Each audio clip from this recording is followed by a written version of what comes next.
Production.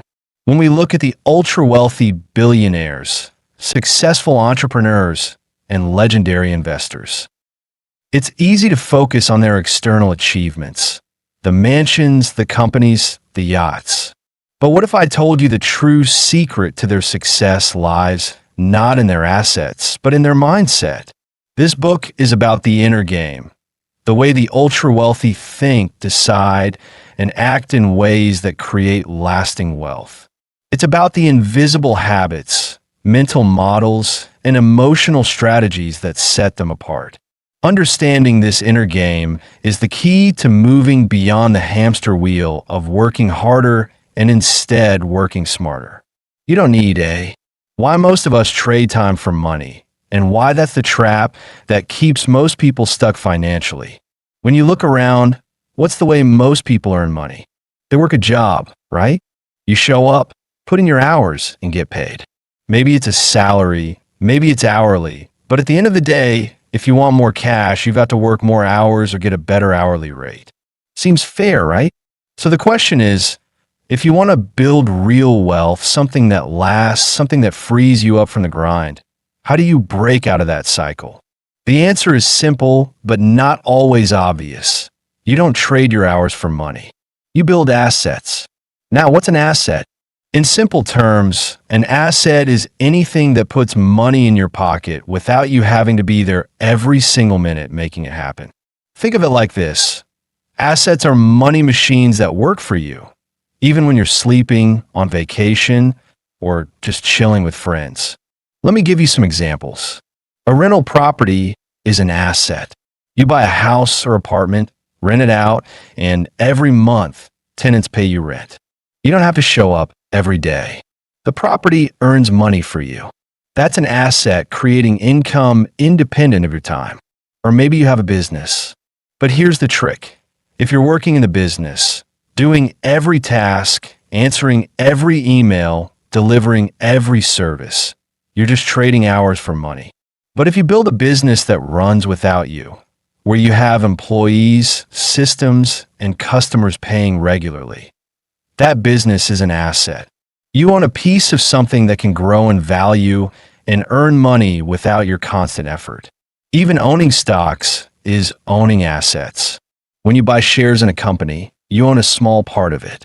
If the company grows and becomes more valuable, so does your investment. Plus, some companies pay dividends, money directly back to shareholders without you needing to lift a finger. Then there's intellectual property, books, music, software, patents. If you write a book, you get royalties every time it sells. If you build an app, people pay for a monthly, and that income keeps coming back. The key thing here is this idea of equity, ownership. When you own part of a business, real estate, or some intellectual property, you have equity. Equity means you have a stake in something that grows in value and generates income on its own. This is where the wealthy think differently. They don't want a paycheck or an hourly wage that stops when they stop working. They want ownership and assets that keep producing income and grow in value, so their money works for them instead of them working for money. Now, I want you to imagine something. What would happen if you didn't have to trade hours for money? Imagine you own assets that generate enough income to cover your living expenses. That means you don't have to wake up every day and sell your time to someone else. You have freedom, the freedom to choose what you want to do with your time. This is the core of what separates the wealthy from everyone else. Let's talk about leverage, because that's the secret sauce. Leverage means using things that multiply your efforts and your money. There are three main types of leverage. Labor leverage. This means hiring other people to do work for you. Instead of you doing everything yourself, you get others to help grow your business or projects. Capital leverage. Using money to make more money, like investing in stocks or real estate. Product leverage. Creating something once, like software or a book, that can be sold many times over without you needing to create it again. The wealthy use leverage to build assets that scale far beyond their own hours. For example, A YouTuber who creates a video can have thousands or millions of people watch it. That single video can keep earning ad money for years without extra work. Look at the richest people in the world. They didn't just work 80 hours a week forever. They built businesses, invested, created products, and owned parts of companies that grew in value. One last thing to keep in mind. Your time is your most precious resource. Once it's gone, you can't get it back. The wealthy understand this deeply, so they don't sell their time cheaply. Instead, they invest their time in building something that lasts. Part 1. The Code of Wealth.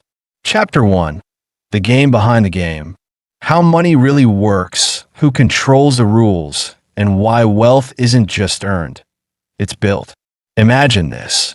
Most people think money is just what you get paid for your time. You show up, you work, you get a paycheck. That's the basic exchange, time for money. Simple, straightforward. But here's the kicker. This way of thinking is the surface game, and it's rigged against you. Not because someone is out to cheat you, but because time is limited. You only have 24 hours in a day, and trading those hours for dollars only takes you so far. At some point, no matter how hard you work, you hit a ceiling. You can't stretch hours, and there's only so much income you can generate by working more. Now, let's look at the really rich. They don't play that surface game. They play the game behind the game. They understand that money isn't just cash in your wallet or a paycheck deposited into your bank account. Money is a system, a complex set of rules controlled by governments, banks, and large institutions. These players don't just move money around, they create it. They print money, adjust interest rates, and steer economies in ways most people don't even notice. When new money floods the system, the value of cash you hold decreases, but the value of assets like real estate, stocks, or businesses usually rises. That's why the rich, who own these appreciating assets, get richer, while those holding cash see their buying power erode over time. Think about it. When someone says, "I'm saving money," but all they're doing is keeping it in a savings account or under the mattress, they're actually losing wealth. Inflation quietly chips away at their cash's value. The real game isn't about hoarding cash. It's about owning things that grow in value, assets that generate money for you without you having to constantly trade your time for it. Businesses, stocks, intellectual property, rental properties, these are the engines of wealth. But how do the rich acquire these assets? They don't just work harder or clock in more hours. They build wealth. Building wealth means creating something that keeps giving back without demanding your constant input. Imagine a software engineer who writes an app once, and years later, it's still generating income. Or an author whose book keeps selling long after the writing is done. That's leverage. That's building something that works for you, even when you're not actively working. At the core of this is something called specific knowledge. This is not the stuff you learn in school or the skills that everyone else has. Specific knowledge is unique to you. It's your particular talents, interests, and insights that you're naturally curious about and good at. This is your unfair advantage. When you lean into your specific knowledge and combine it with accountability, taking ownership of your work, your risks, and your outcomes, you start stepping into the world of wealth creators. Wealthy people don't just put in more hours. They use leverage. There are three main types of leverage: labor, capital, and products. Labor leverage means hiring people to work for you, multiplying your efforts beyond what you could do alone. Capital leverage is about using money to make more money, investing in assets that generate returns. Product leverage involves building software, media, or content that can scale infinitely without extra effort on your part.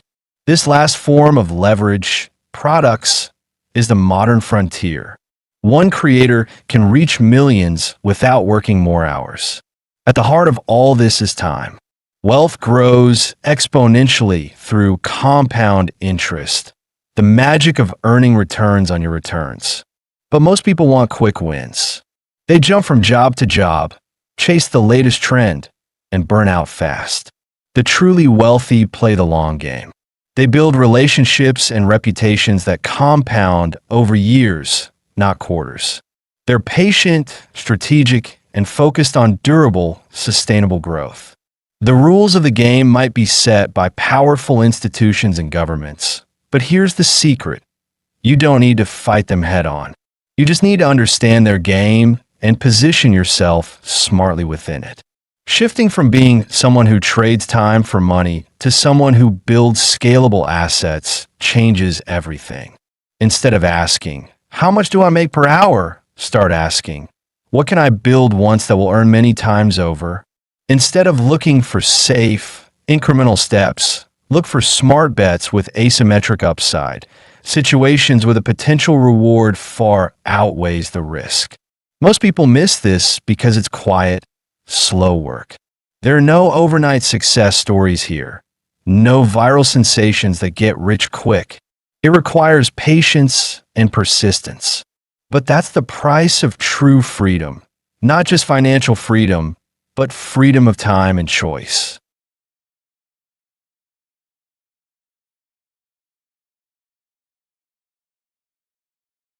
Part 1.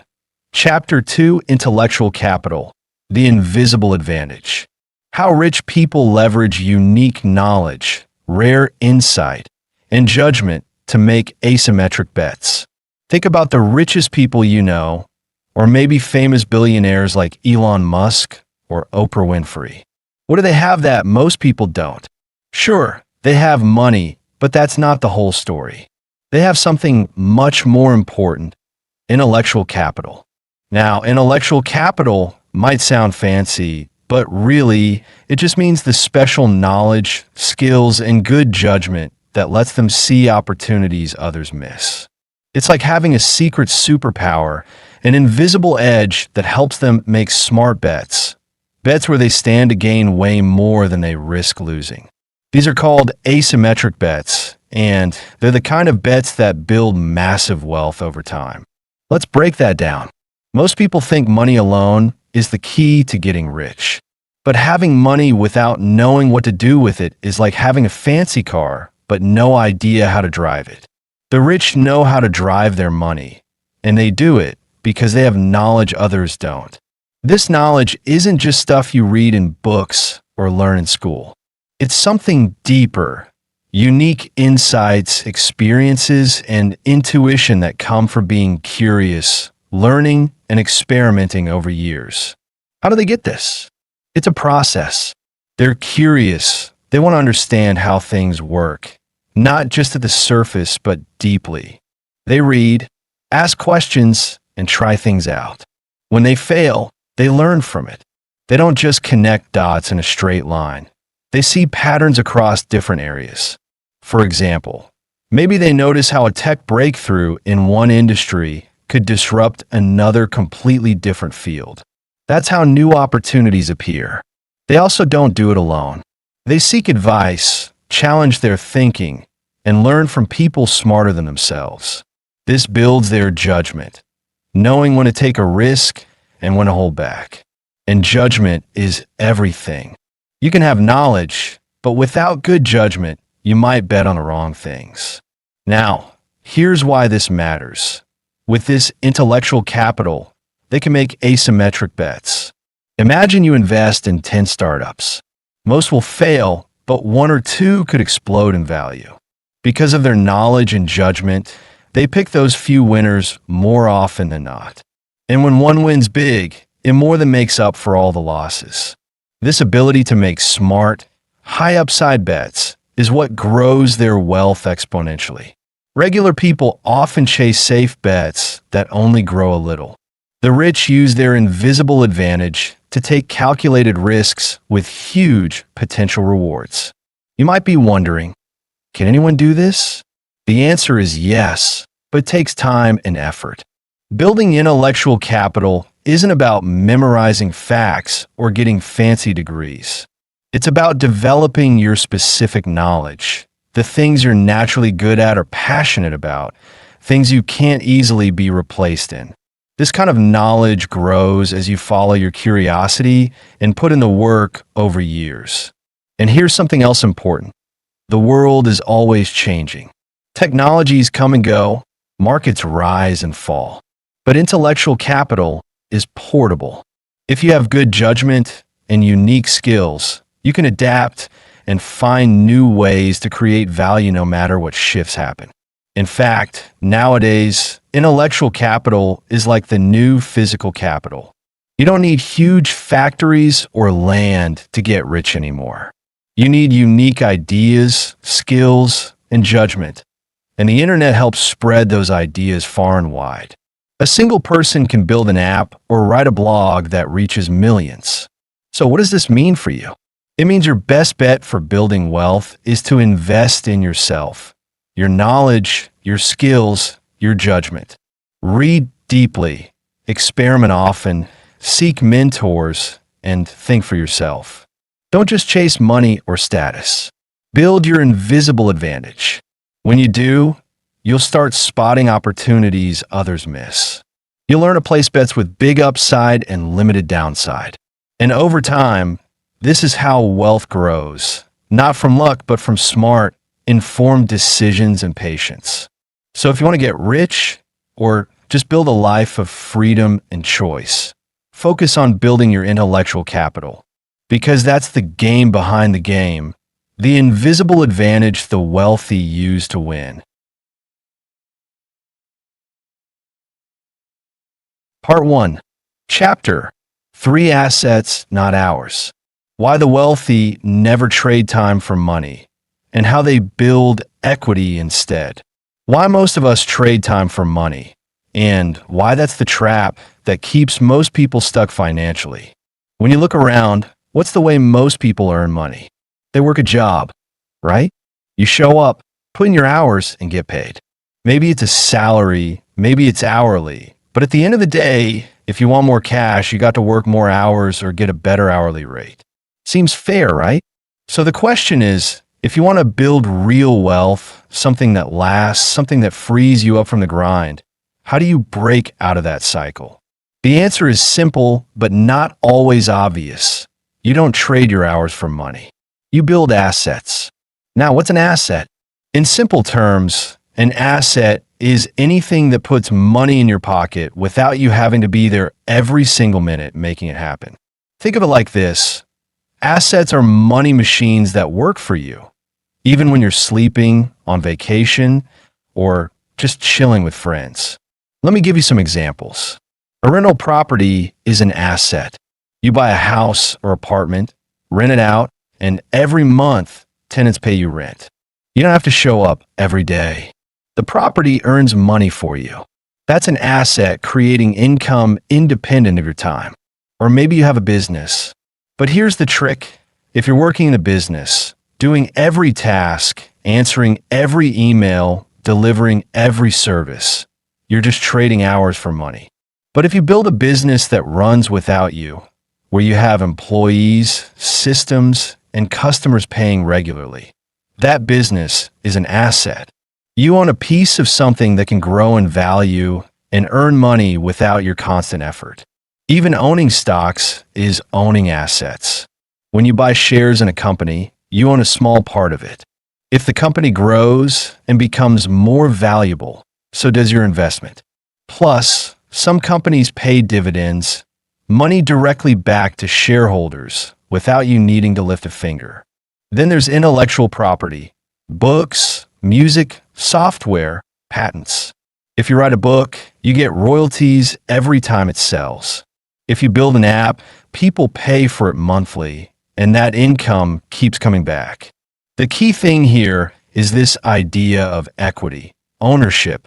When you own part of a business, real estate, or some intellectual property, you have equity. Equity means you have a stake in something that grows in value and generates income on its own. This is where the wealthy think differently. They don't want a paycheck or an hourly wage that stops when they stop working. They want ownership and assets that keep producing income and grow in value. so their money worked for them instead of them working for money. Now, I want you to imagine something. What would happen if you didn't have to trade hours for money? Imagine you own assets that generate enough income to cover your living expenses. That means you don't have to wake up every day and sell your time to someone else. You have freedom, the freedom to choose what you want to do with your time. This is the core of what separates the wealthy from everyone else. Let's talk about leverage because that's the secret sauce. Leverage means using things that multiply your efforts and your money. There are three main types of leverage. Labor leverage. This means hiring other people to do work for you. Instead of you doing everything yourself, you get others to help grow your business or projects. Capital leverage. Using money to make more money, like investing in stocks or real estate. Product leverage. Creating something once, like software or a book, that can be sold many times over without you needing to create it again. The wealthy use leverage to build assets that scale far beyond their own hours. For example, a YouTuber who creates a video can have thousands or millions of people watch it. That single video can keep earning ad money for years without extra work. Another reason assets beat trading hours is compound growth. This means the value and income from your assets can grow over time, and the money you earn can be reinvested to earn even more. Over years and decades, this compounding can turn small investments or businesses into massive wealth. On the other hand, if you only trade hours for money, you get paid once, and when your time ends, so does your income. It's linear. 1 hour equals 1 paycheck. Here's the thing. Building assets takes time and work up front. You can't just snap your fingers and have a business or investment portfolio. But the payoff is worth it. Once you have assets producing income, your freedom grows. So, how do you start thinking like this? Step 1. Stop focusing on working more hours. Don't chase overtime or the next promotion as the only way to get rich. Step 2. Start focusing on building or owning assets. This might mean starting a side business, investing money, creating something valuable, or learning a skill that can be turned into a product or service that scales. Step 3. Use leverage. Can you hire help? Can you use technology to automate? Can you raise capital or find partners? Step 4. Be patient and think long-term. Assets don't usually make you rich overnight, but over years, they build wealth and freedom. Look at the richest people in the world. They didn't just work 80 hours a week forever. They built businesses, invested, created products, and owned parts of companies that grew in value. One last thing to keep in mind. Your time is your most precious resource. Once it's gone, you can't get it back. The wealthy understand this deeply, so they don't sell their time cheaply. Instead, they invest their time in building something that lasts. Part 1. Chapter 4 Systems Over Goals. Why billionaires don't grind. They build machines, incentives, and environments. Most people completely overlook when they try to understand how billionaires actually succeed. When we grow up, we're told to chase goals. That's the dominant advice, right? Set a big target, work hard, stay motivated, hustle every day, and someday, maybe you'll make it. That's what school teaches. That's what every motivational video screams at you. But here's the thing. That's not how the most successful people actually do it. The real secret isn't about goals at all. It's about systems. See, billionaires don't wake up every day grinding themselves into the ground trying to hit some short-term goal. They don't rely on bursts of motivation or endless willpower. They build systems, repeatable, scalable processes that produce results whether they feel like it or not, whether they're paying attention or not. Their lives are structured around machines, incentives, habits, and environments that do the heavy lifting for them. Let me explain what I mean by that. A goal is just an outcome. It's a one-time finish line. You might say, I want to make $1 million. Okay, great. That's a goal. But once you hit it, then what? You set another goal. Or maybe you don't hit it at all, and then you feel like a failure. Goals are binary. You either win or you don't. They don't help you become the kind of person who achieves success naturally. They just dangle a finish line in front of you and hope you make it. But a system, that's the engine behind the scenes. A system is how you operate daily. It's your habits, your process, your rhythm. It's the way you do things that naturally pulls you towards success again and again without needing to force it every time. Think about it like this. A goal is the score on the scoreboard. But a system is how the team practices, how they show up every day, how they train and play the game. You don't win games by staring at the scoreboard. You win by running great plays over and over. That's the mindset shift. Billionaires build systems. They don't just hope for results. They design mechanisms that produce results automatically. They create companies with operating structures, with teams, with defined processes. These businesses don't depend on them grinding 18 hours a day. They're built to function independently. They're machines. And it goes even deeper. They also build incentive systems. Elon Musk isn't in a factory building every Tesla with his hands. But he designed a structure where thousands of people are aligned with his mission, motivated by incentives, stock, purpose, vision, to move that mission forward. He doesn't have to push them every day. The system drives itself. Then there's environment. This is something most people underestimate. Successful people build environments that nudge them toward progress. They surround themselves with sharp people. They build teams that lift them. They remove distractions. They simplify. They create physical and social environments where the right actions become natural. When your environment is built to support your goals, it's not a grind. It's just the path of least resistance. Now, contrast that with how most people approach life. Most people say things like, I want to get rich or I want to lose weight, and then they go hard for a few weeks. They grind. They wake up early. They watch motivational videos. And sure, they feel good for a bit. But then life hits. Motivation fades. A bad day comes and they fall off. Why? Because they're relying on willpower. And willpower is fragile. It runs out. Systems don't. A system keeps working even when you're tired, even when you're distracted, even when you don't feel inspired. That's the real edge. That's the difference between someone who builds momentum over years and someone who keeps starting over every few months. Want a real-world example? Let's say someone is a content creator. If they just post videos whenever they feel like it, they'll never build consistency. But someone with a system, a weekly schedule, a checklist, a production process, they show up every time. And because of that, they grow. Not because they're better, but because they're more consistent. Or take an investor. One person jumps on every trendy startup they hear about. Another has a system, clear criteria, structured evaluation, disciplined decision-making. Who wins over the long run? The one with the system. Well, let's talk about business. Someone starts a company and tries to do everything themselves. They answer every email, take every call, manage every customer. They burn out. But another person automates their customer support, hires smart people, builds workflows, and suddenly their company can grow even when they're on vacation. That's the power of systems.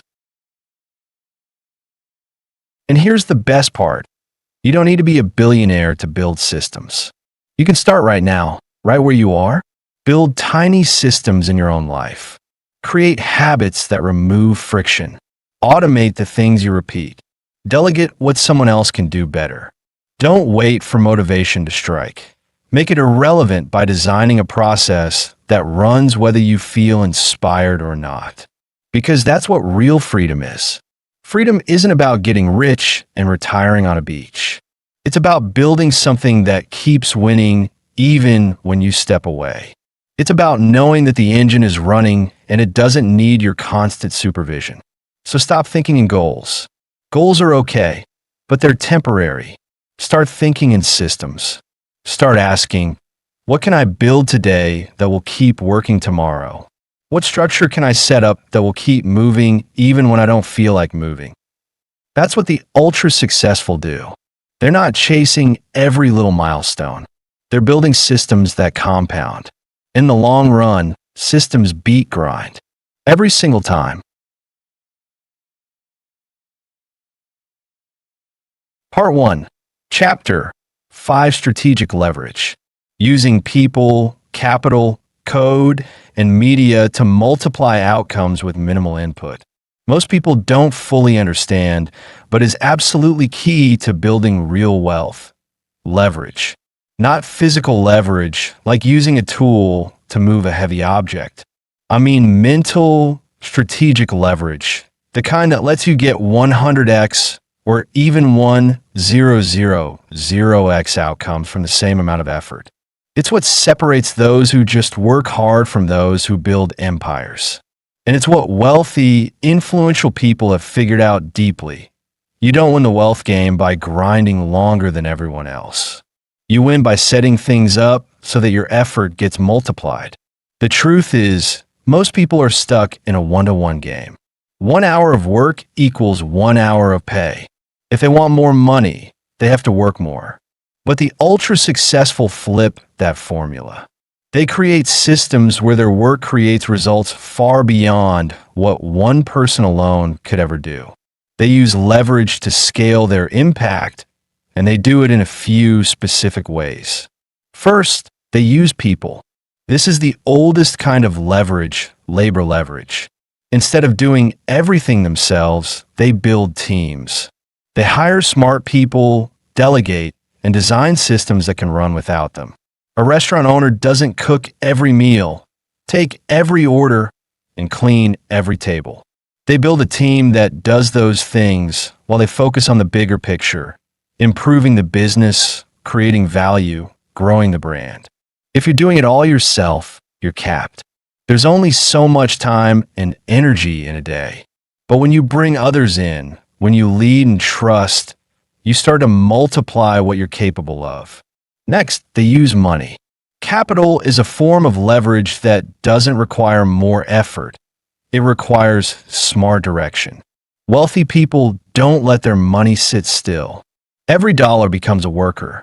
You invest it in assets, businesses, stocks, real estate, and those assets generate returns. They grow while you sleep. You're not earning with your time anymore.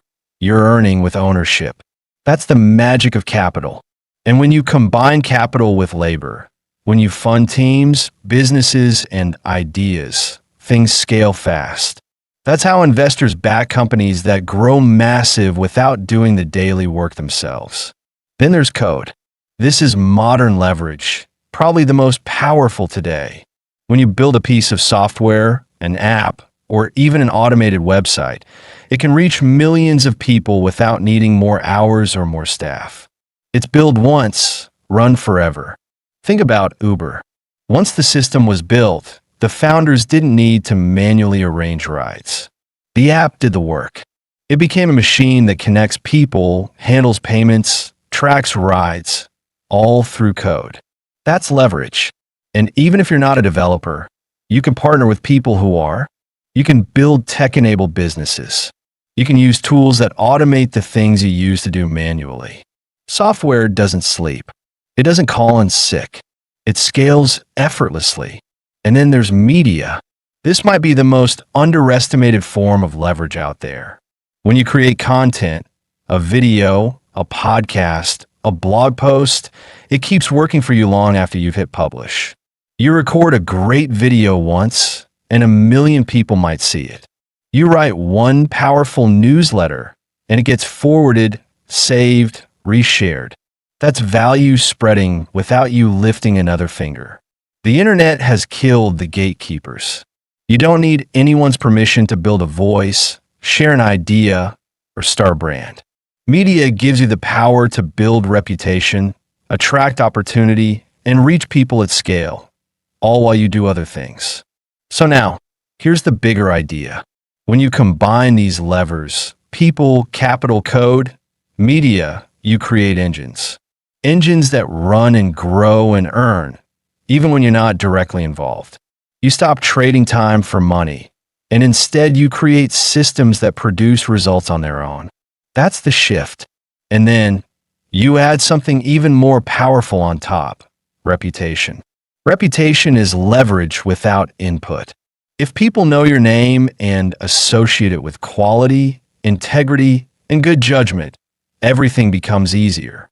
You get the benefit of the doubt. People trust you faster. They return your emails. They take your calls. Reputation opens doors that skill alone never could. The most successful people in the world guard their name like it's the most valuable thing they own, because it is. Their name gets them funded. Their name gets them partners. Their name gets people to say yes without hesitation. That's because they've built trust consistently over time. And once that trust is in place, it becomes a powerful, invisible asset.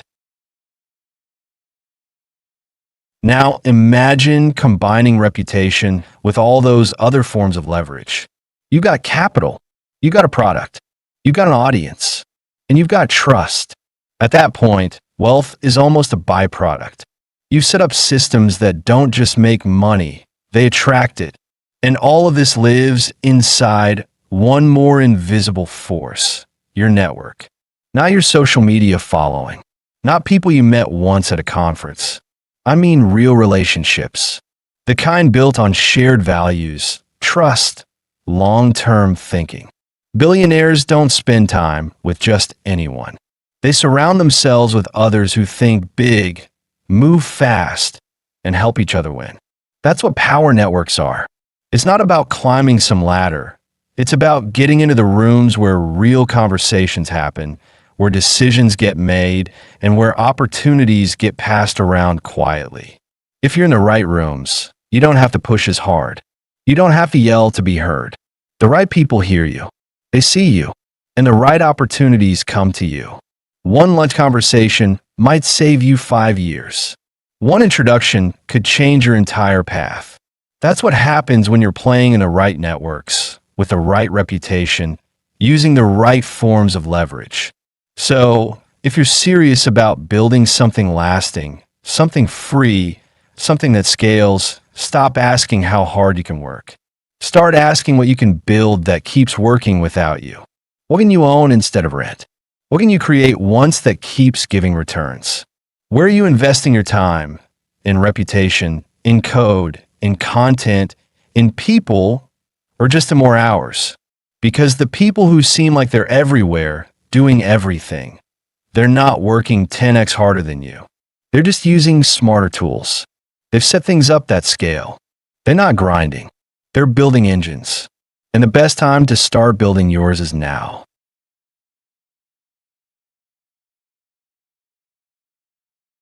Part 1. Chapter 6: Reputation and Power Networks. How trust, brand, and access become force multipliers in the wealth game. Let's talk about something that doesn't show up on spreadsheets, but drives almost every major success behind the scenes: reputation and relationships.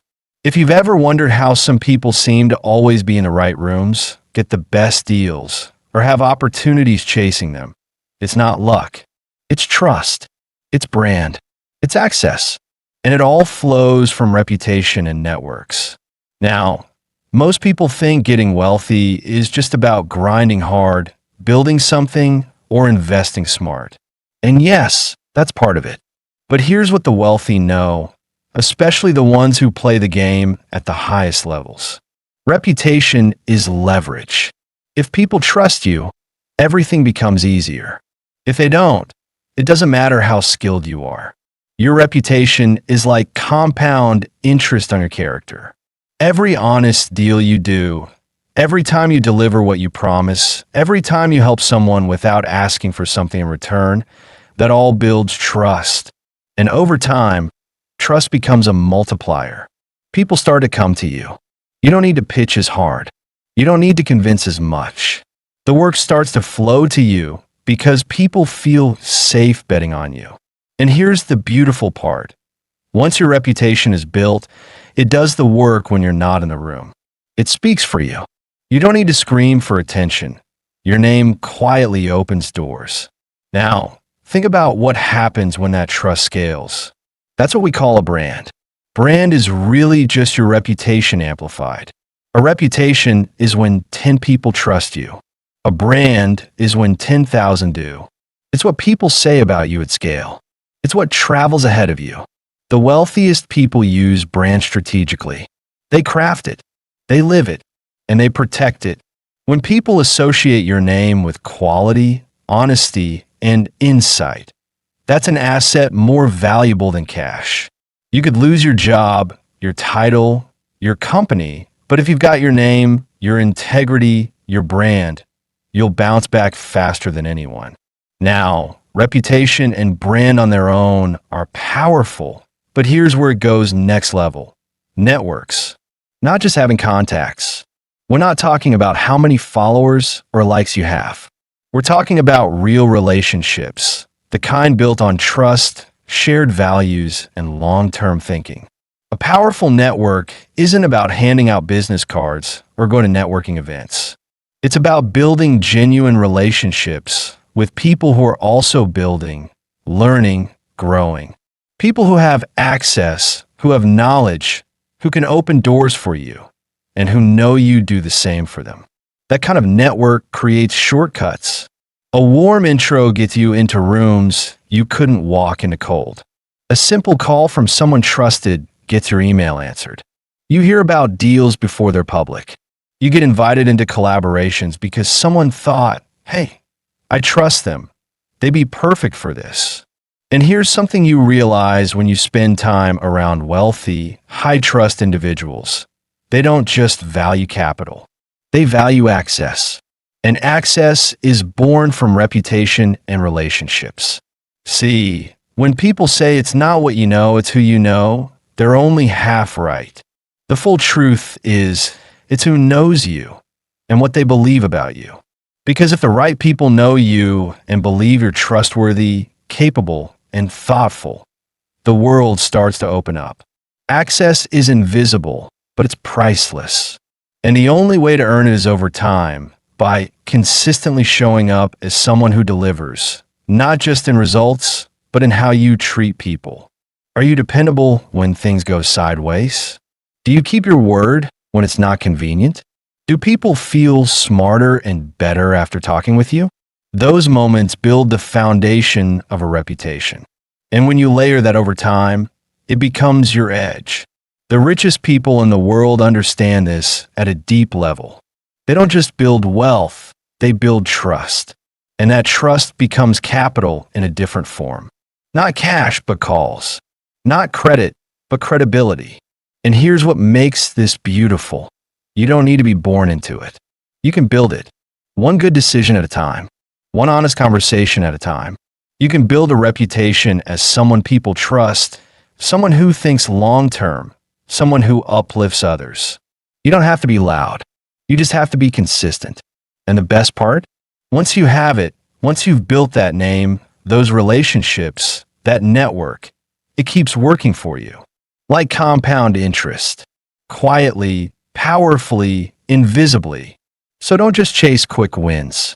Don't just chase money. Build something stronger. Build trust. Build a brand that reflects your real values. Build relationships with people who push you to grow. Because in the long run, that's what separates those who survive from those who thrive.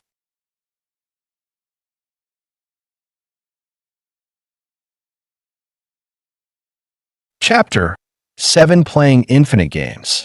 Why the rich think in decades, not quarters, and never play zero-sum games. Let's talk about something subtle but incredibly powerful. The mindset difference between people who stay small and people who build lasting wealth, influence, and peace of mind. It comes down to this simple shift. Most people are playing finite games, while the wealthy, the truly successful, are playing infinite ones. Now, a finite game is what we're used to. It has rules, winners, losers, and an endpoint. Think sports, school, or the quarterly grind of chasing numbers in a job. You win or you lose. There's a scoreboard. There's a final whistle. And most of us have been trained to think like that our entire lives.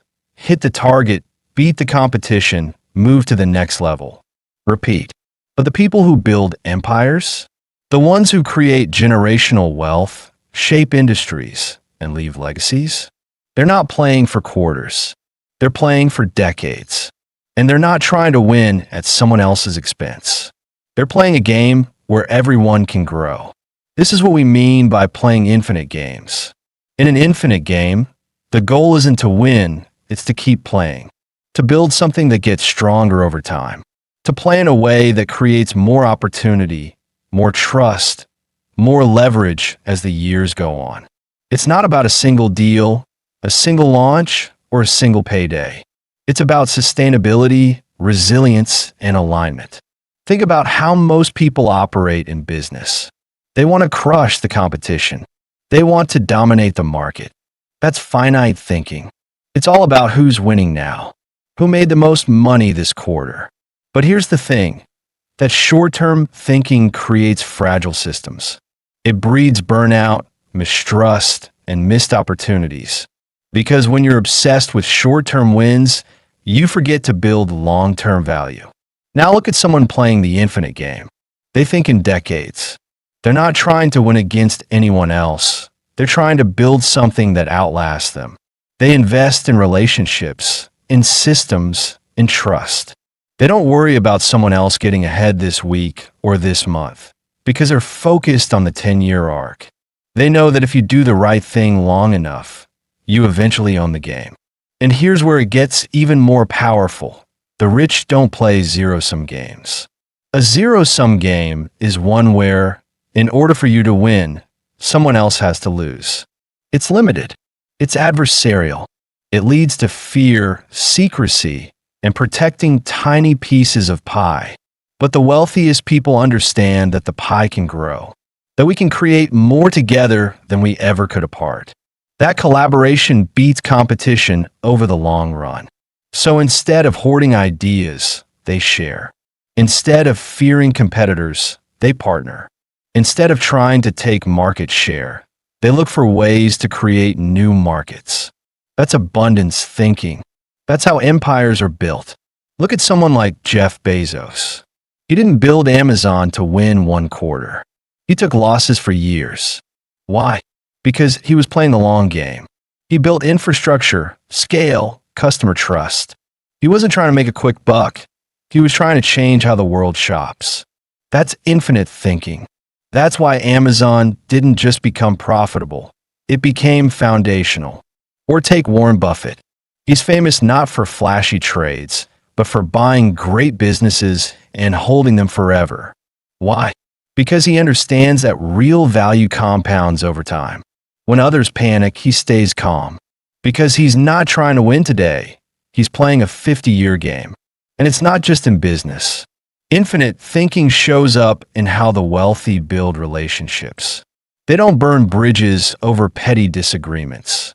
They don't rush to cash in every favor. They invest in people. They earn trust slowly. And they know that over time, those relationships become far more valuable than any quick win ever could be. Because when you play infinite games, you don't just build wealth. You build reputation, access, and peace of mind. You build a name that opens doors. You build systems that free up your time. You build partnerships that last. And here's the thing, you don't need to be a billionaire to start thinking this way. You just need to stop chasing every short-term hit and start asking yourself, what am I building that will still matter in 10 years? Am I choosing things that grow stronger the longer I'm in them? Am I creating value that compounds? It changes how you approach everything. You stop worrying so much about today's score. You stop competing with everyone around you. You start designing your life around momentum, trust, and leverage. You stop playing tiny games and you start building something that lasts. That's how the wealthy think. That's how they move. And that's what sets them apart. Chapter 8: Emotional Wealth. The habits, beliefs, and internal frameworks that keep billionaires sane under pressure. Let's get real about something most people overlook when they think about success: emotional wealth. Everyone talks about money, stocks, real estate, businesses, and all that. But very few people talk about the one kind of wealth that actually keeps billionaires and top performers sane under pressure. That's emotional wealth. The calm, the peace, the mental and emotional habits that hold everything together when the world is spinning fast and the stakes are high. You see, having money doesn't automatically mean you're happy or free. In fact, if your mind is a mess, having a fat bank account just turns up the volume on your stress. The truly wealthy know this. They know that if they want to stay sharp, make clear decisions, and keep moving forward, they have to invest in their internal world just as much as their external one.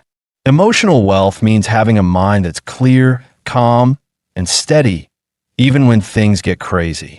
It means you don't get swept away by every little crisis, every bit of bad news, or every emotional high and low. It means you build habits and mental frameworks that help you respond thoughtfully instead of reacting impulsively. At the heart of emotional wealth is clarity over noise. Imagine waking up every day and immediately feeling overwhelmed by a flood of messages, distractions, and pressures. Most people live in that chaos, but the wealthy protect their clarity. They create space to think, to focus, and to tune out what doesn't matter. They don't chase every shiny opportunity or say yes to everything. Instead, they choose what aligns with their values and focus on that relentlessly. This way, their energy isn't drained by distractions or pointless stress. Another key part is learning to respond, not react. When something stressful happens, the natural instinct is to panic, lash out, or spiral. But emotionally wealthy people have trained themselves to pause, breathe, and approach the situation calmly. This takes practice through meditation, journaling, or just quiet reflection. But it's the difference between staying in control and letting emotions control you. When you can respond with intention, you avoid mistakes made in the heat of the moment. Then there's radical self-honesty. The wealthy don't waste time pretending everything is perfect or fooling themselves about their weaknesses. They look at their fears, flaws, and habits clearly and without judgment. Why? Because growth starts with truth. When you're honest with yourself, you can fix what's broken instead of pretending it's fine. This kind of brutal honesty builds resilience and confidence because you're not held hostage by illusions or denial. Emotional wealth also means having a long-term mindset about your inner peace. Billionaires don't just wait until they're burned out to slow down. They build daily practices that bring them back to center. Whether it's meditation, walking in nature, therapy, or spending time alone, they know these habits are strategic investments in their mental clarity. They understand that a calm mind is a powerful tool, and they protect it fiercely. And when things get tough, they don't hold grudges or dwell on failures. They forgive, learn, and move on, keeping their emotional load light. Finally, emotionally wealthy people define success on their own terms. They don't measure themselves by how they compare to others or by chasing external validation. Instead, they know what matters most to them and focus on that. This internal compass keeps them aligned and focused, preventing the endless cycle of chasing approval or keeping up with the Joneses. When your goals, values, and actions are aligned, everything flows more naturally and momentum builds without exhausting effort. So here's the deal. You can make millions, own businesses, and have status, but if your mind is chaotic, you'll never feel truly free or happy. You'll be rich but restless, successful but stressed, famous but frustrated. That's why emotional wealth is the foundation of real, lasting success. It starts by making time to think clearly, questioning your mental patterns, simplifying your goals, and building habits that help you stay calm under pressure. When you develop emotional wealth, everything else, money, power, influence becomes easier to handle. You become stronger, more focused, and more resilient, no matter what life throws at you. If you want to build this kind of inner freedom, start small. Create quiet moments daily. Practice honesty with yourself. Simplify your life. And remember, emotional wealth isn't a luxury. It's the most important asset you can have.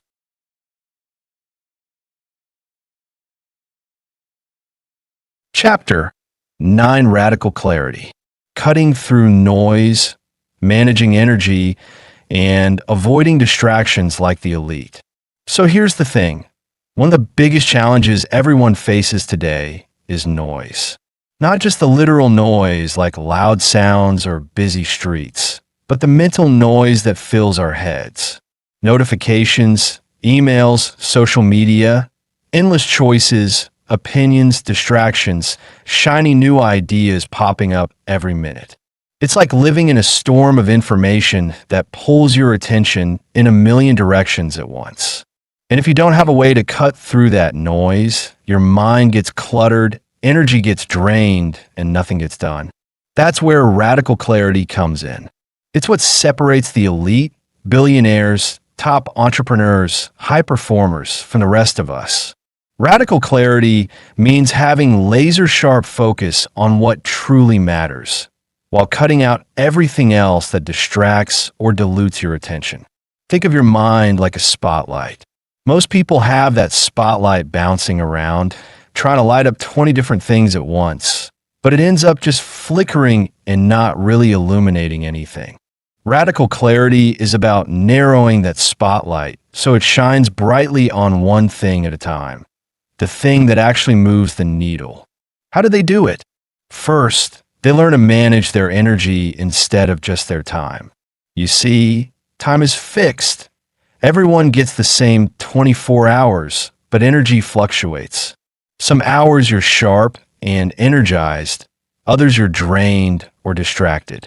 The elite know this, so they plan their most important work during their peak energy windows. When they're at their best, they attack the hardest tasks, the big moves, the creative thinking. When energy dips, they rest, delegate, or do routine stuff. Managing energy means knowing yourself deeply, when you're sharp, when you need a break, and honoring that. Next, they're ruthless about avoiding distractions. That means no mindless scrolling through Instagram or falling into endless email chains. They build boundaries, like turning off notifications, scheduling focused work blocks, and saying no to meetings or requests that don't align with their priorities. Radical clarity means protecting your attention like it's gold, because it is. Every distraction chips away at your focus and drains your mental energy. And here's a key insight. Radical clarity isn't just about saying no to distractions. It's about saying a big, clear yes to your priorities. It's about being crystal clear on what you want to achieve and why it matters. When your purpose is clear, when your goals are sharp and meaningful, distractions lose their power. You don't get pulled off course because you know exactly where you're headed. This also means simplifying your life. The elite don't juggle 1,000 projects or chase every opportunity. They cut down to a few high-impact priorities. They declutter their schedule, their inbox, and even their relationships, focusing only on what fuels their growth and success. Radical clarity is like pruning a tree. It might seem harsh, but it helps you grow stronger and bear better fruit. Another part of radical clarity is being brutally honest with yourself. It's about recognizing when something isn't working, when you're wasting energy, or when a task doesn't really matter in the grand scheme. That honesty lets you course correct quickly instead of getting stuck spinning your wheels. The elite are constantly refining their focus based on feedback and results. They don't get attached to plans that don't deliver. Finally, radical clarity means cultivating mental habits that keep your mind clear even under pressure. That's where practices like meditation, journaling, or simply unplugging come in. These habits help you reset, quiet the noise, and reconnect with what truly matters. When your mind is clear, decisions become easier, creativity flows, and stress melts away.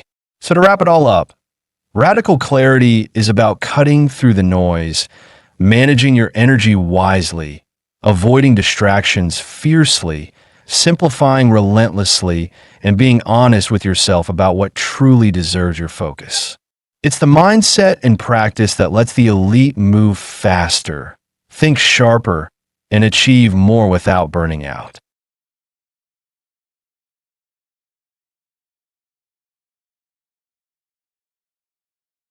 Chapter 10: Suffering is Expensive. Why the rich optimize for peace, not pleasure, and pay to eliminate stress, not chase thrills. Let's talk about something most people don't realize about wealth and success. Suffering is expensive. I'm not just talking about physical pain or hardship. I mean the mental and emotional suffering that costs you energy, focus, and even money over time.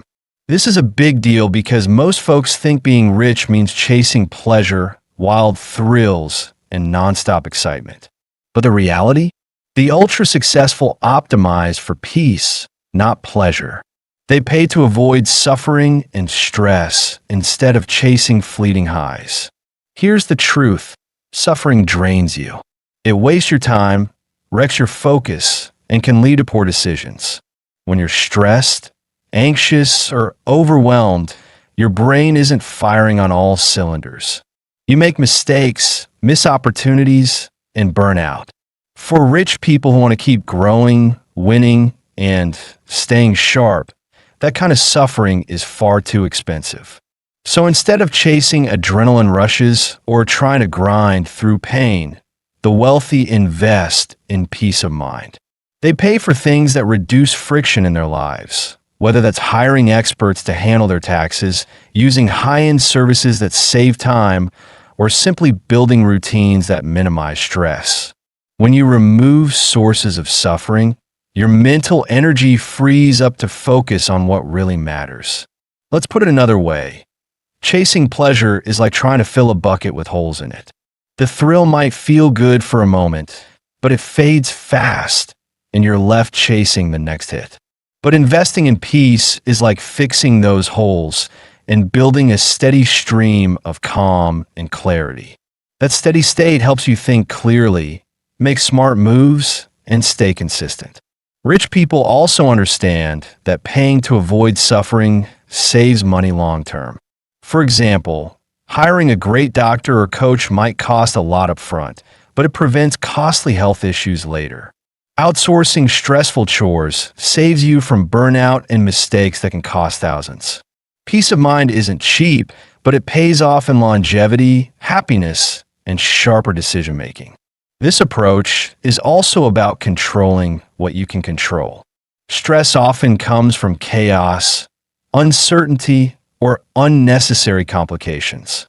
So the wealthy create systems, hire the right people, and design their environment to reduce unpredictability. When your day-to-day life runs smoothly, there's less stress, less suffering, and more room for high performance. Another way they optimize for peace is by choosing their battles wisely. Instead of jumping into every conflict or drama, they focus on what's important and let go of the rest. Emotional suffering? They don't invite it. They set boundaries around their time and energy. That's a huge difference compared to people who get drained by petty issues or toxic relationships. In short, suffering costs you energy, focus, money, and time. The rich know this and invest heavily to avoid it. They don't live for the next thrill or chase highs that fade. Instead, they build a foundation of peace, calm, and clarity that powers their success over the long haul. So ask yourself, Where in your life are you paying the price of suffering? What can you do to reduce stress, simplify your world, and create more peace? Because optimizing for peace isn't just smart. It's the secret weapon of the truly wealthy.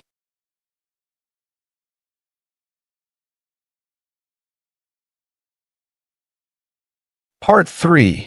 The Operating System of the Rich. Chapter 11 Mental Models for Millions. The thinking tools high net worth individuals use to make better, faster decisions. Let me share with you something that most people miss when they look at how the rich make better decisions, faster and smarter than the average person. It's not just about working harder or having more information. It's about how they think. The secret lies in mental models, powerful frameworks that help them cut through complexity, see clearly, and make smarter choices without getting overwhelmed. Think of mental models like lenses or tools for your brain that help you understand complicated problems by breaking them down into simple parts. The wealthy build up a whole toolbox of these mental models over time, and that's what gives them an edge. You see, life and business throw all kinds of problems at us every day. Without a way to filter through the noise, decisions become confusing, overwhelming, and easy to mess up. That's where mental models come in. They let you make sense of the mess. When you use them, you don't just react blindly or hope for the best.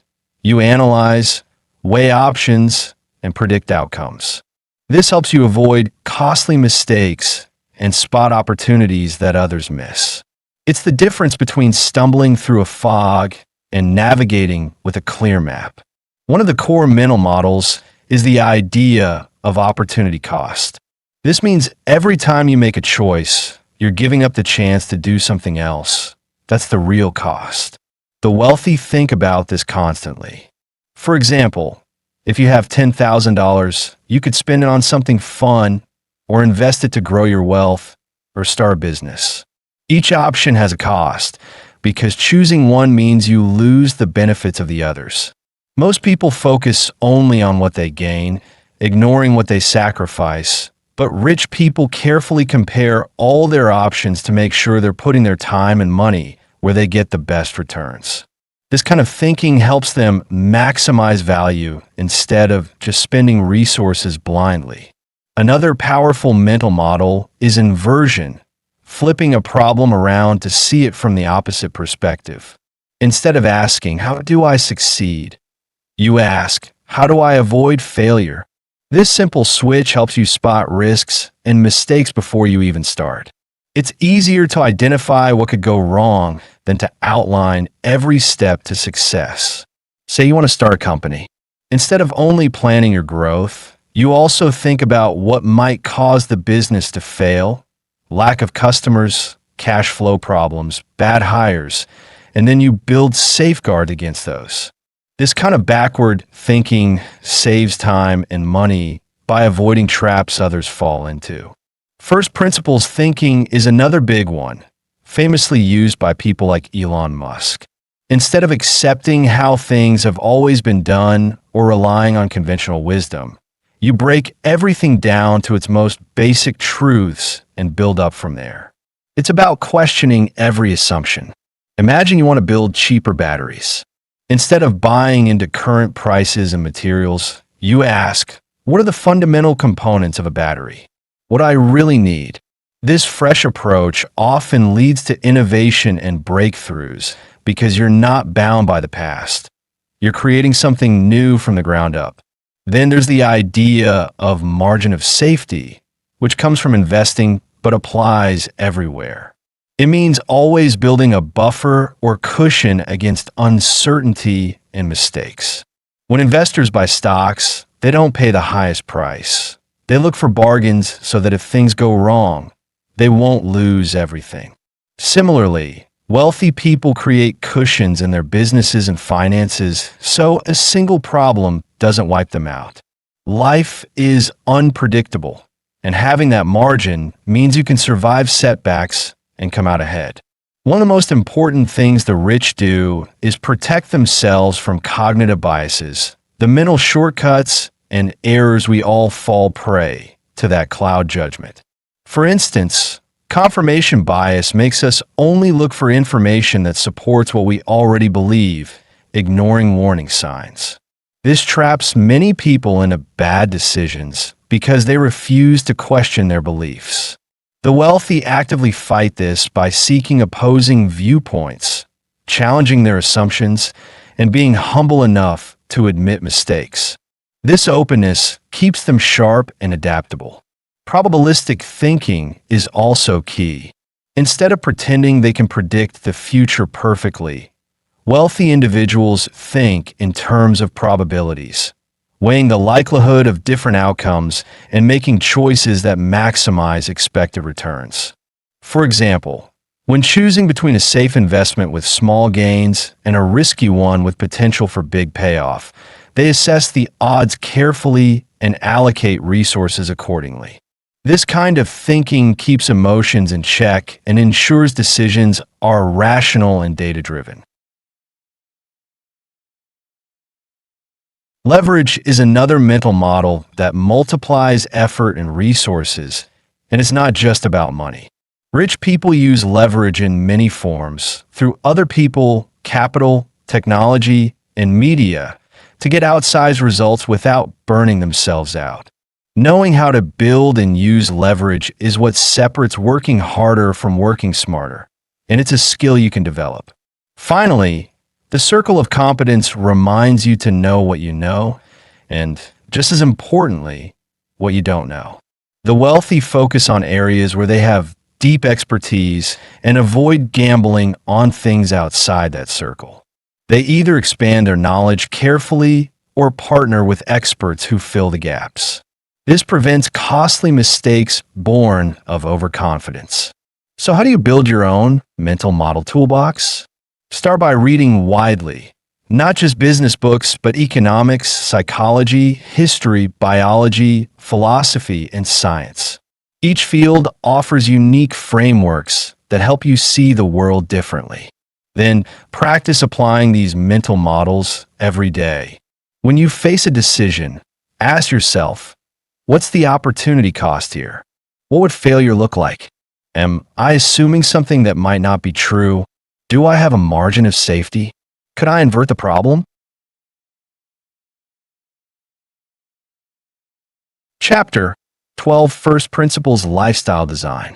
Reverse engineering the life you want and funding it with purpose, not payroll. Let's dive into something that changes the way people think about life and work. Most of us grow up with this idea. Get a job, work your way up, make a steady paycheck, and then maybe someday you'll have the life you want. But what if I told you that's the slowest, most limiting path to real freedom? The ultra-successful don't wait for the someday that may never come. They don't just accept the life they get by default. Instead, they design the life they want from the ground up and then figure out exactly how to fund and build it.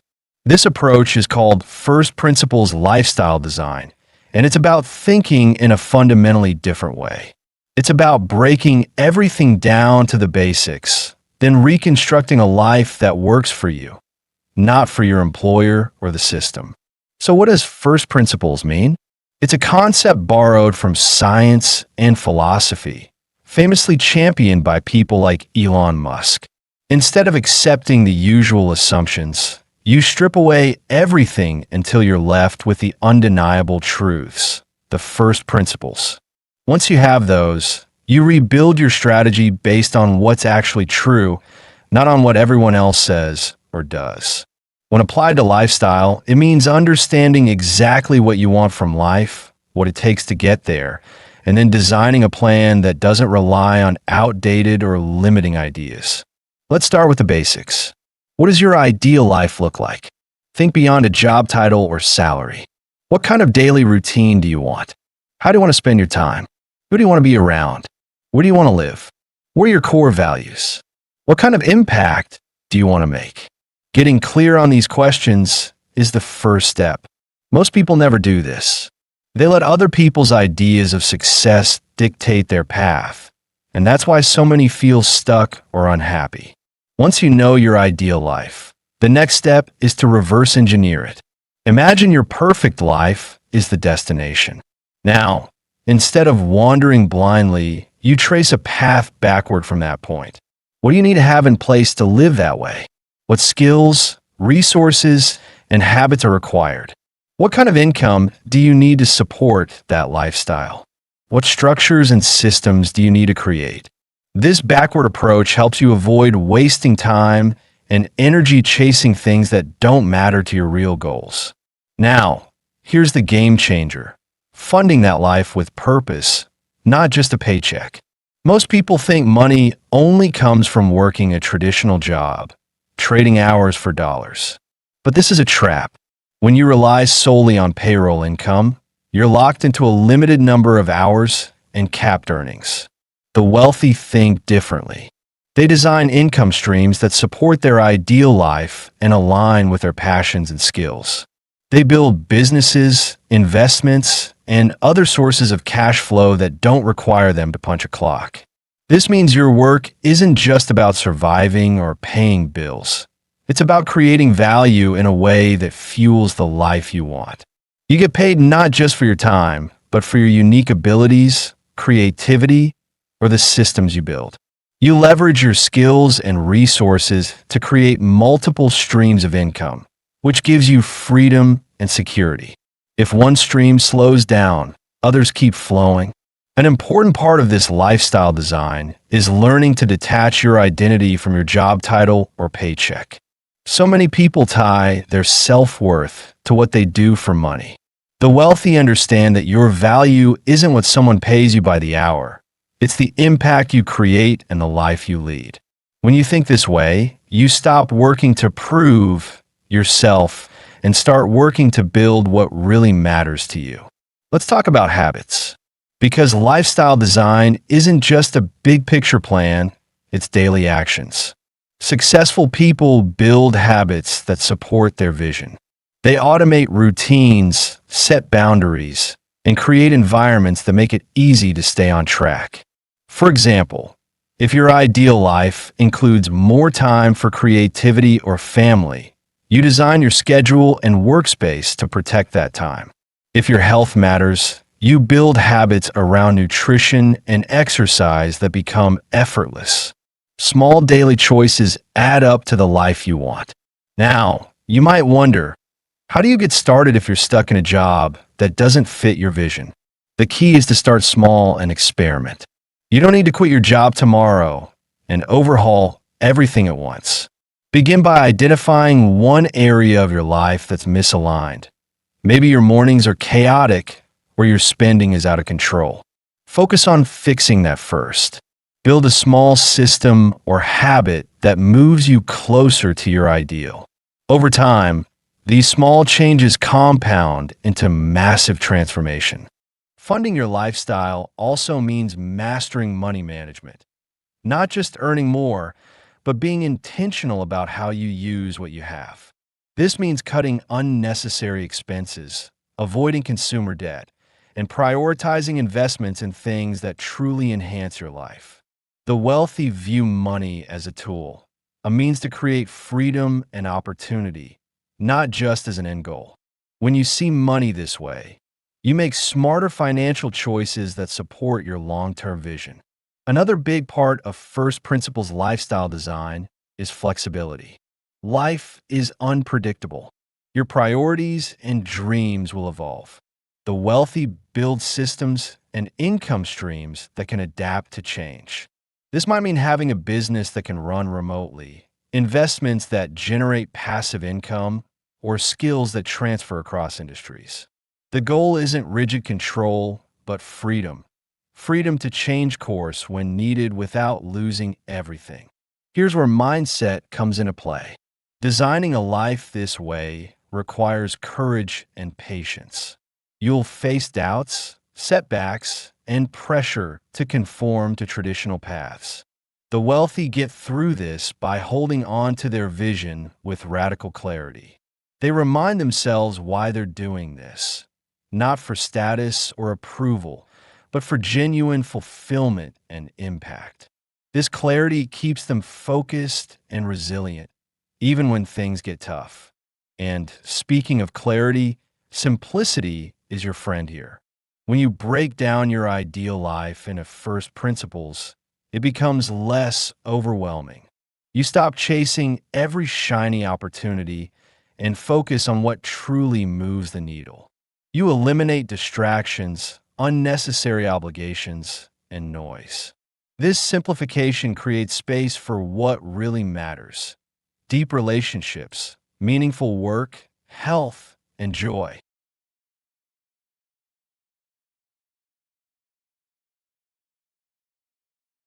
Chapter 13: Focus as a Superpower. How the wealthy prioritize, say no, and build life around asymmetric returns. Let's get real about something most people don't understand when they look at successful, wealthy people. It's not just about working harder or having more skills. It's about focus, razor sharp, almost superhuman focus. Focus is the secret weapon the rich use to multiply their results. And it's what separates those who get a little ahead from those who explode their success. You see, most people waste energy trying to do too much. They say yes to every opportunity, every favor, every distraction. They spread themselves thin, juggling a million things that add up to very little. The wealthy? They do the exact opposite. They protect their attention like it's their most valuable asset, because it is. Their time and mental energy are finite, so they get very picky about how and where they spend it. This starts with prioritization. The wealthy don't try to do everything. They focus on what moves the needle the most, the few activities or projects that give them the biggest returns. Think of it like a spotlight. Instead of shining a dim light all over the place, they point a powerful beam right at the things that truly matter. This means ruthlessly cutting out noise, distractions, and low-value tasks. Now, how do they decide what matters? This is where the idea of asymmetric returns comes in. Not all efforts are created equal. Some actions, investments, or projects might cost you a lot of time and yield tiny rewards. Others might take a little effort but produce exponential results, 10x, 100x, or even more. The wealthy train themselves to spot these opportunities and pour their energy there. For example, imagine you're offered two opportunities. One requires 50 hours of work and will make you $500. The other needs 5 hours but will bring in $10,000. Which would you focus on? Most people get caught up in being busy and pick the first because it feels like work. But the wealthy chase the second because it has a much better payoff compared to the effort. That's asymmetric return. Saying no is a huge part of this focus game. It sounds simple, but it's incredibly hard for most people. We want to please others, avoid conflict, or just keep doors open. But every yes to something less important is a no to something more important: your priorities, your energy, your future. The wealthy are masters at saying no without guilt because they know it's what protects their focus and their progress. And it's not just about work. Focus is about life design too. They build routines, environments, and habits that minimize distractions and keep their mind clear. They don't check their phones every 5 minutes or get pulled into endless meetings. Instead, they schedule deep work, blocks of uninterrupted time to focus on their most important tasks. They also limit their commitments and social obligations to those that align with their goals and values. Let's talk about managing distractions, because this is where most people lose the game. The modern world is full of constant interruptions. Notifications, emails, social media, news, people asking for favors. It's a chaos storm for your attention. The wealthy know that every distraction chips away at their focus and energy. So they set strict boundaries, turning off notifications, batching emails, using tools to block distracting websites. and creating dedicated workspaces. Another big piece is energy management. Focus isn't just about willpower. It's about having the energy to sustain attention. The wealthy invest in their physical and mental health because they understand that sleep, nutrition, exercise, and breaks all affect their ability to focus deeply. They're not just grinding through exhaustion. They're optimizing their body and mind to perform at peak levels. Here's a mindset shift that makes all the difference. Instead of thinking, I have to work hard, think, I have to work smart on the right things. Focus lets you get more done in less time, not by multitasking, but by concentrating your efforts. It's like using a magnifying glass to start a fire. The sun's rays alone don't burn, but when focused, they create heat and flame. Your energy is the sun, and focus is that lens. Let me give you some concrete examples. Warren Buffett, one of the richest people in the world, famously keeps his schedule clear for deep thinking and only focuses on a few investments he understands really well. Jeff Bezos is known for making very few big decisions each day, reserving his mental energy for the things that truly move Amazon forward. They don't waste time on trivia or distractions. And this focus trickles down to how they say no. Tim Ferriss, a well-known entrepreneur, talks about a low-information diet. He avoids news and media that don't directly serve his goals because they only clutter his mind and steal time. Now, how can you build this kind of focus in your own life? Start by identifying your highest impact activities. What tasks or projects truly move you forward? Make a list, then ruthlessly cut out or delegate the rest. Next, practice saying no more often. It's a muscle. The more you use it, the easier it gets. Remember, every yes is a trade-off. Create routines that support focus. For instance, start your day by tackling your most important task first, when your energy is highest. Schedule blocks of time with no interruptions. Turn off your phone, close your email, and dive in. Use techniques like the Pomodoro method, where you work deeply for 25 minutes and then take a short break. Also, clean up your environment. A cluttered workspace equals a cluttered mind. Make your work area distraction-free and organized. Limit the number of tabs open on your computer, unsubscribe from useless emails, and set specific times to check social media. And don't forget energy. Prioritize sleep like it's your secret weapon. Drink water, move your body, and take breaks during the day to recharge. When your brain is fresh, focus comes easier. It's important to remember, focus isn't just about what you do at work. It's about your whole life. What you watch, who you spend time with, how you spend your money. All these decisions require focus. The wealthy build lives that minimize noise and maximize meaning. Chapter 14: Compounding, the God Strategy. Relationships, capital, habits, and ideas that grow while you sleep. Let's dive into something that almost feels like magic, but it's really just smart thinking. Compounding.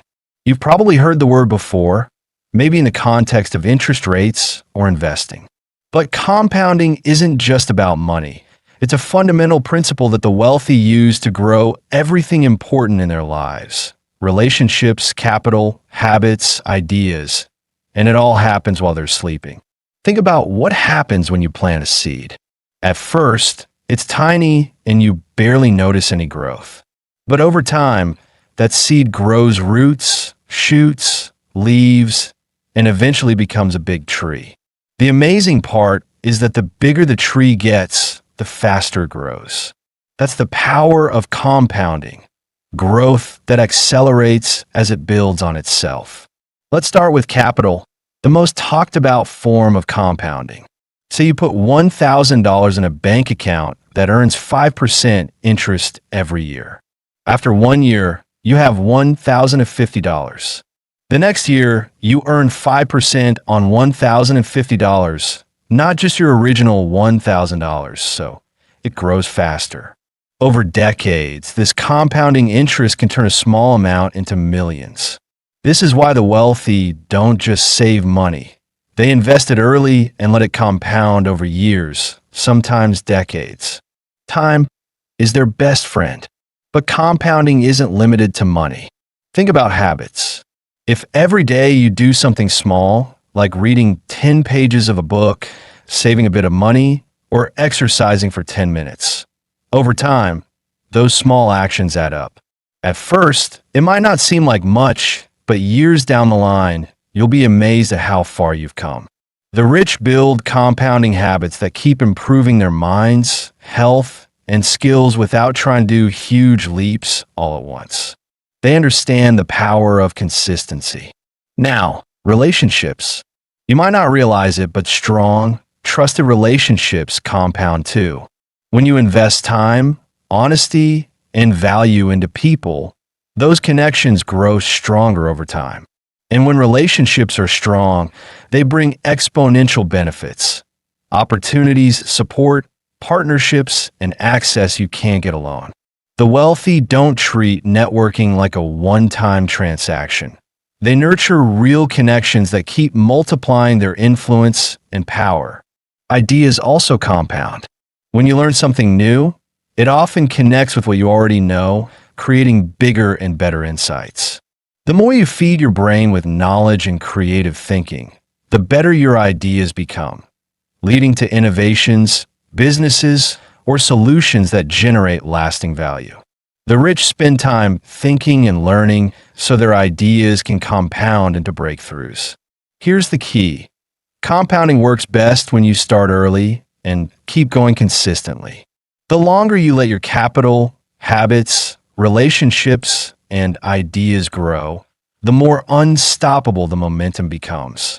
But it also requires patience because compounding doesn't work in a straight line. Sometimes growth seems slow or invisible, and that's when most people give up. The wealthy, however, trust the process and keep at it. Another secret is minimizing decay, things that eat away at your compounding. This could be debt, bad habits, toxic relationships, or distractions that stop you from focusing. The rich protect what's compounding and cut out what slows it down. So what's the takeaway? Start thinking about your life like a compounding machine. Invest early in relationships. Put your money to work. Build habits that improve daily. And keep feeding your mind with new ideas. Over time, these small inputs will snowball into enormous growth, creating wealth, freedom, and success that you didn't have to chase every day. Remember, compounding is the God strategy because it's the only way to win big without burning out. While you're busy living your life, your investments, habits, and relationships are quietly working in the background, growing, multiplying, and setting you up for massive success down the road. So ask yourself, what am I planting today that will keep growing tomorrow? And how can I protect and nurture it so it compounds as powerfully as possible? Because that's how the wealthy really win. They don't rely on luck or short bursts of effort. They play the long game with compounding. And now that you understand this secret, you can start building your own compounding machine too.